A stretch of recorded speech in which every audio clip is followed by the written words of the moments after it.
Vamos a continuar el sermón de ayer. Para los que no estuvisteis, lo que estaba haciendo, dada toda la situación que se vive en la sociedad ya desde hace años, es que personalmente estoy leyendo la encíclica de Juan Pablo II, Veritatis Splendor, y en mi lectura voy escogiendo algunas frases, algún párrafo pequeño que me parece digno de ser meditado, de ser pensado y repensado. Toda la encíclica es muy buena, pero algunas líneas ciertamente merecen que nos detengamos en ellas. Por lo tanto, el sermón va a ser solo su palabra. Cuando diga alguna cosa como glosa, diré que es mía. Todo el sermón van a ser las palabras del difunto Papa. Hay una parte de la encíclica en que el Papa recuerda la parte del Evangelio siguiente. Se le acercó uno y le dijo: Maestro, ¿qué he de hacer de bueno para conseguir la vida eterna? Y dice el Papa, se le acercó uno. En el joven que el Evangelio de Mateo no nombra, podemos reconocer a todo hombre que conscientemente o no se acerca a Cristo, Redentor del hombre, y le formula la pregunta moral. Hablo yo ahora. Fijaos qué interesante, nunca se me había ocurrido este aspecto. Ese joven no aparece su nombre.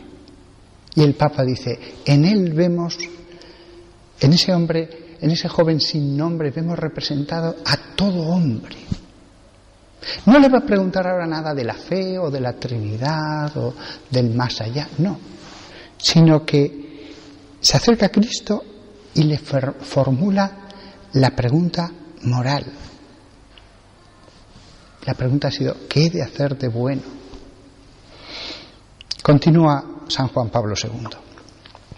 Para el joven, más que una pregunta sobre las reglas que hay que observar, es una pregunta de pleno significado para la vida. Esta pregunta es, en última instancia, un llamamiento al bien absoluto que nos atrae y nos llama hacia sí. Es el eco de la llamada de Dios, origen y fin de la vida del hombre. Maestro, ¿qué he de hacer de bueno para conseguir la vida eterna? Desde la profundidad del corazón surge la pregunta que el joven rico dirige a Jesús de Nazaret. Una pregunta esencial e ineludible para la vida de todo hombre, pues se refiere al bien moral que hay que practicar y a la vida eterna.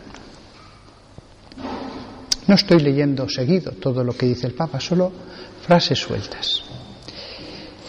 El Papa reflexiona acerca de ese texto, lo mismo que yo estoy reflexionando alguna vez acerca de las palabras del Papa, el Papa reflexiona sobre las palabras de Jesús.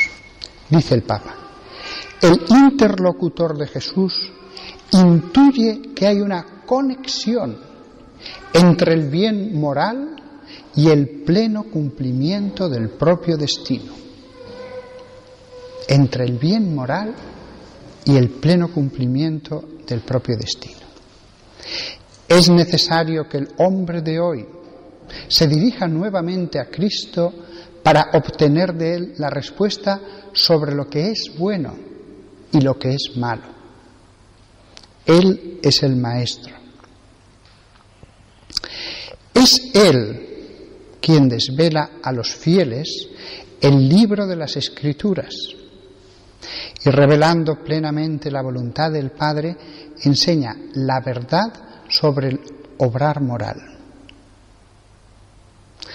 Uno solo es el bueno, Pero si Dios es el bien, ningún esfuerzo humano, ni siquiera la observancia más rigurosa de los mandamientos, logra cumplir la ley, es decir, reconocer al Señor como Dios y tributarle la adoración que a Él solo es debida. El cumplimiento puede lograrse solo como don de Dios. Es el ofrecimiento de una participación en la bondad divina que se revela y se comunica en Jesús. Fijaos lo que dice el Papa, ¿eh? El cumplimiento de la ley puede lograrse solo como don de Dios. ¿Y qué es ese cumplimiento de la ley? Dice el Papa. Es el ofrecimiento de una participación en la bondad divina. Es cierto que los hombres vemos el cumplimiento solo en su aspecto a veces legalista, pero detrás de eso es la participación en la bondad divina que se revela y se comunica en Jesús. Sigue el Papa reflexionando sobre el texto y dice: Jesús responde al joven. Jesús responde al joven: si quieres entrar en la vida, guarda los mandamientos. Y dice el Papa: de este modo se enuncia una estrecha relación entre la vida eterna y la obediencia a los mandamientos de Dios. Los mandamientos indican al hombre el camino de la vida eterna y a ella conducen. Los mandamientos recordados por Jesús a su joven interlocutor están destinados a tutelar el bien de la persona humana, imagen de Dios, a través de la tutela de sus bienes particulares. El no matarás, no cometerás adulterio, no robarás, no levantarás falso testimonio, son normas morales formuladas en términos de prohibición. Ahora gloso yo. Siempre los predicadores decimos, no hay que prohibir, hay que presentarlo todo positivo, hay que dejar lo negativo. Sí, pero aquí el Papa dice, el no harás esto, no harás lo otro, no harás esto, no harás lo otro, 1, 2, 3, 4, 5 cosas que menciona Jesús, él lo dice en términos de prohibición. Continúa el Papa: los preceptos negativos expresan con singular fuerza la exigencia ineludible de proteger la vida humana, la comunión de las personas en el matrimonio, y continúa el Papa con otras cosas, dependiendo de los mandamientos que ha dicho Jesús. Fijaos, el Papa lo dice, formulado esto en términos de prohibición, expresan con singular fuerza la exigencia ineludible que tienen. Continúa el Papa: los mandamientos constituyen, pues, la condición básica para el amor al prójimo y al mismo tiempo son su verificación. Quien vive según la carne siente la ley de Dios como un peso, más aún como una negación o, de cualquier modo, como una restricción de la propia libertad.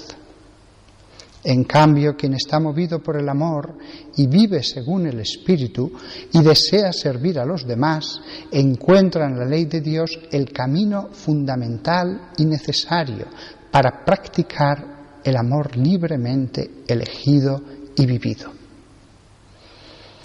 Gloso de nuevo al Papa. Quien vive según la carne lo ve eso como peso, negación, restricción. Quien está movido por el amor ve la ley de Dios como camino fundamental y necesario.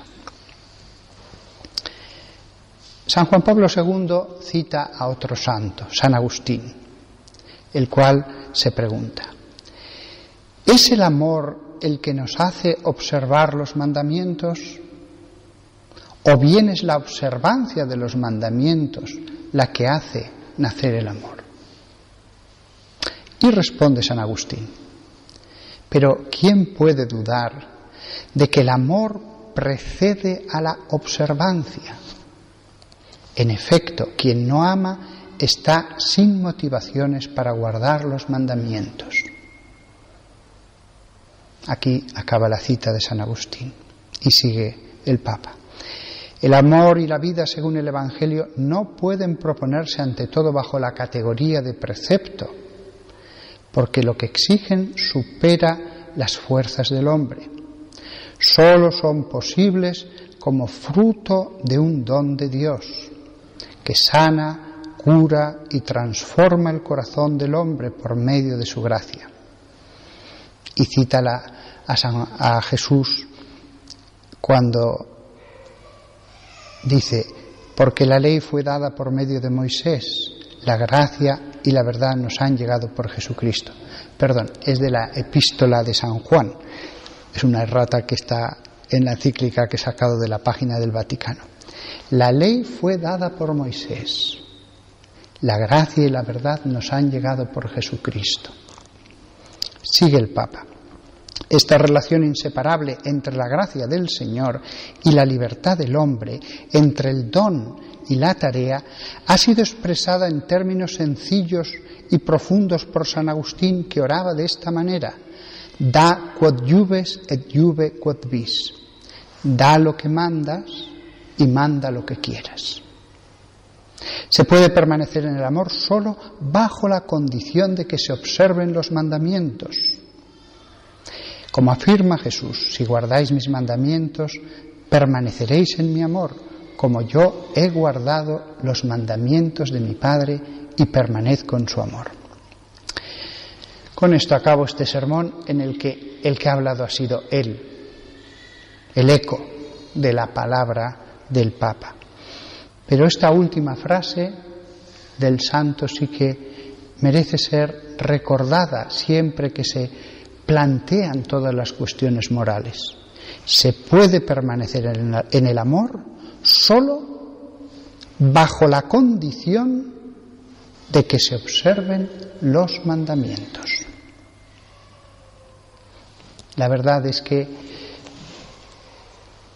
reflexionando las palabras del Papa, uno lo lee y dice: pues sí, todo esto es la verdad, frente pues a no saber la verdad, el relativismo, el escepticismo de que podemos lograr conocer la verdad.